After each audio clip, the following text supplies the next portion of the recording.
Hi guys, my name's Anastasia, this is my channel and welcome back. So, the reading rush happened like a week ago. I'm a bit late, but I have a good excuse.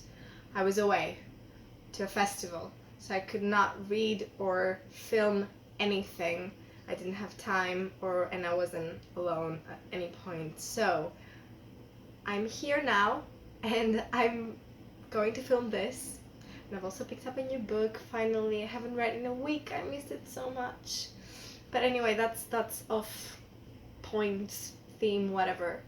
During the readathon I had picked 4 books to read, which were Circe by Madeline Miller, to all the boys I've loved before, what? No. Children of Blood and Bone by Tomi Adeyemi, The Hate You Give by Angie Thomas, and The Binding by Bridget Collins.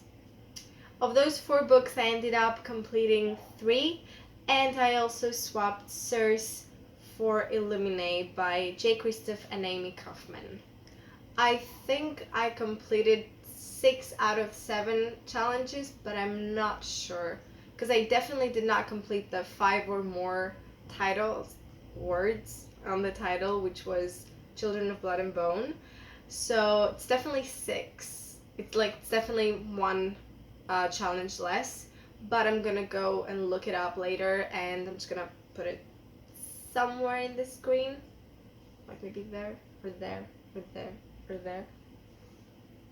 During the readathon I was so focused on reading, I did not make a lot of notes on the book, so this is not gonna be a long wrap up. I'm just gonna be to the point because I need to gather my thoughts to actually make a completely coherent review for a book, and right now my thoughts are a bit all over the place. So, to start with, I read The Binding by Bridget Collins, which was a beautiful book and a really good book, but also the reason I ended up reading only 3 books and not 4. So, The Binding. What can I say about The Binding? Oh, I can tell you that it's about a boy that is very sick, so his parents sent him off to become a bookbinder instead of a farmer with his parents and his family and everyone else, because he's too sick to actually do the work. So he's sent to become a bookbinder, which is actually considered a disgrace. We go along with him during this journey and how he learns about bookbinding and what bookbinding actually means, and about the people that choose to do it even though they kind of think of it as something that should not be, something unnatural, something evil, and yet they kind of choose it when it suits them. And yeah, and it doesn't only kind of keeps other people's secrets. It also keeps a secret that belongs to the main character that he doesn't know, of course, because he was bookbound, and bookbound means that his memories are bound to a book and no longer belong to him, which I should have mentioned before. I am terrible at synopsis. Anyway, the first thing I noticed about The Binding was its incredible writing. It was descriptive and lush and just plain beautiful, because she described everything from the smells, the touch, the sounds and the colors of things. So the whole book was brought to life immediately, but also that was the book's biggest flaw for me, because it kind of slowed down the plot. Because when you spend so much time describing things, you kind of don't give as much space and time to the plot, which I didn't mind, but it was not the best book to read during a readathon where you need to go through the pages like really fast, and that's one thing that kind of annoyed me, even though it was also a thing that I appreciated. Another thing that I was kind of contemplating and didn't know how to feel about it was that this is actually an LGBTQ love story, and it's a beautiful, beautiful love story. It's one of my favorite love stories when it comes to LGBTQ romances, It's up there with Magnus and Alec, and that says a lot about me. About that, not me. Oh my god. That being said, that was never mentioned. Like, in the description, it was never mentioned that this was going to be an LGBTQ story, which I'm not sure if it should have been. I'm kind of conflicted about that because I didn't check Goodreads, okay? And I just read the description. It did say a boundary defying love story in a unique literary event, but it never said that anything about a boy and a boy, which, to be honest with you, it shouldn't have. But here's my thinking, is that there are actually people out there that are looking for LGBTQ love stories, and this was actually very important because it showed the difficulty of those two boys that really wanted to be together and all the people that were standing in the way. I can't get into details, but the thing is, it was really centered on the romance and on those two boys and not on the binding. Like, it mentioned a lot of stuff, but not really. Like, it was truly about the romance and about those two boys and their struggles and the fact that they were kept apart for so long. So I think it should have been mentioned that this is an LGBTQ story. My main argument is that there are people, kids, young adults out there looking for LGBTQ stories, and not everyone goes on Goodreads to like see the tags and see if they're LGBTQ. It would be easier to be found if it was mentioned in the description and if it was marketed as an LGBTQ story. I really want to know what you guys think about this, and if you think it should be mentioned or it shouldn't be. Like, yeah, I actually really want to know. So yeah. All that aside, I gave The Binding 4 stars because I loved the romance. It was heartwarming, heartbreaking. I loved the journey that these two boys went through to be together in the end. And I also loved the whole thing surrounding the bookbinding, because people actually referred to bookbinders as evildoers, and they spat at them and they thought less of them. And then when they did something actually wrong, or they wanted to forget, or like whatever little mean thing they did or they wanted to get away with, they went straight to bookbinders and asked them for their help. So I found that very interesting and also horrifying, because that was the way they got to get away with things like murder, rape, anything you can imagine, people had the chance to get away with. However, the main reason I gave this book 4 stars was the ending. I truly believe that this book should have been 50 pages longer, because not everything was resolved and it cut off really abruptly for me. Like, it left a lot of loose ends. I don't know, I didn't like the ending. It was too abrupt for me, and I was interested about learning a lot of things, how they end up. Didn't get that, and that's the reason I gave this 4 stars. I really hope what I said was coherent, because looking back to it, I don't think it was.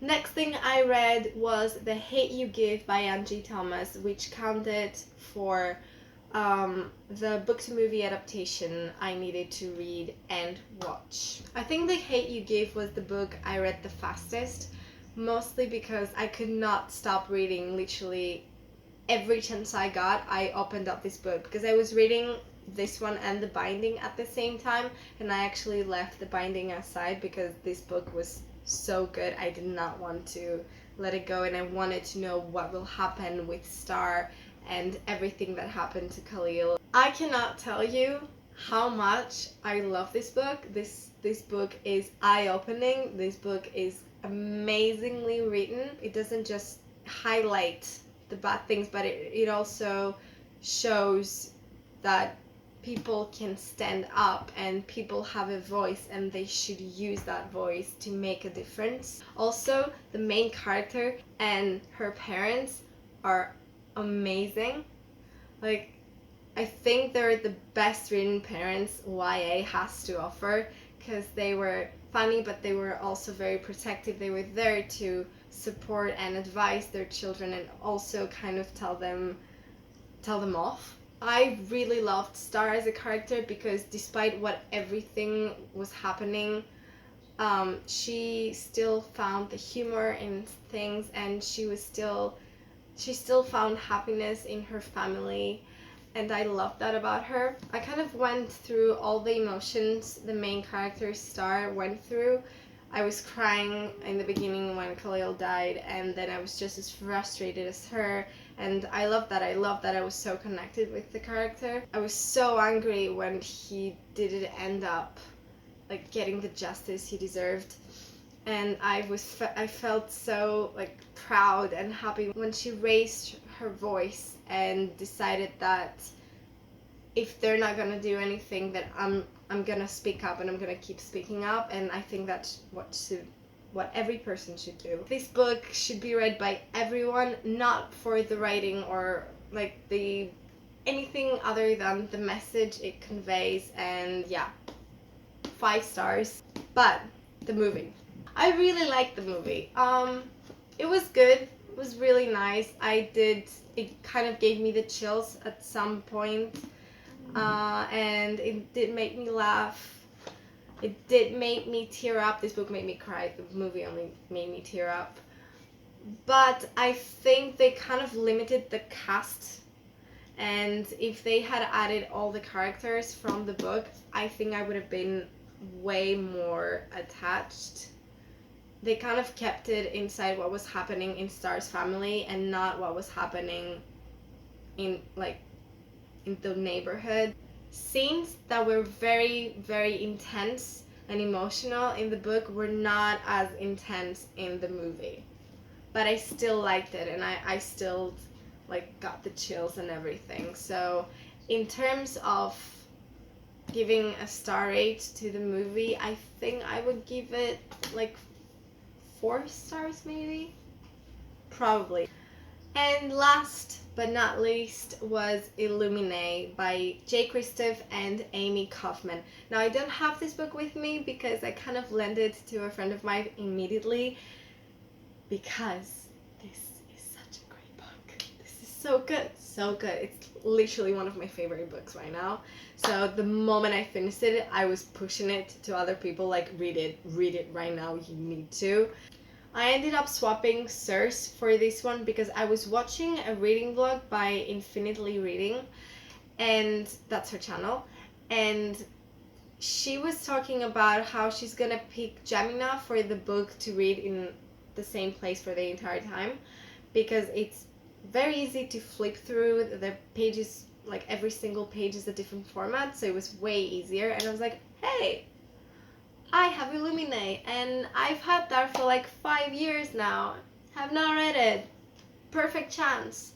So I kind of put Circe aside and read Illuminae because I think at that point it was Friday, and I had only read The Hate You Give, and I was more than halfway through the binding. So the binding was slowing me down, and I needed something to read and finish it fast. Looking back now, even if Illuminae was in a different format, I wouldn't care because this book is brilliant. The story is so intense, and it's heartbreaking, and it's also edge of your seat, intense, and like, I think I've said intense at this point so many times, but I do mean it. It's such an intense story. Also, I'm not a sci-fi person. Like, I don't like sci-fi, not sci-fi, and I love this book. I love this book. In the beginning, I thought because of the format, I wouldn't like the story as much, and I would not be attached to the characters or what was happening. But that was so far from the truth, because not only I was more invested, I love the originality, and that we got to see it from the camera and sometimes from emails and texts, and the fact that they actually got me so attached to the characters, not by describing things from their point of view, but something as disattached as a camera or emails. It was amazing. It was mind-blowing what they did, and so original. And the story was so much deeper than just a sci-fi story. It said a lot about humanity and politics and so many things. It kind of tangled a lot of themes together, but it did so in such a great way that it was a masterpiece. Like, I don't have my thoughts gathered and organized right now, so I cannot tell you exactly why I like it and why I love it in like coherent sentences with great arguments, except that it was brilliant. And read it. It's great. It goes through really fast. It's a masterpiece. And yeah, read it. 5 stars. Loved it. So yes, that was my slightly messy, all over the place reading wrap up for the Reading Rush readathon. I had so much fun. I'm so proud of myself that I actually ended up reading 3 books. I haven't done that in years actually. So the fact that I actually sat down and read so much kind of got me reading again, and now I'm completely flying through books. Or I was before I left for a week, but I'm back at it now. So yeah, I hope you guys enjoyed that week, and I'll see you on my next video, which will be coming very, very soon. Bye!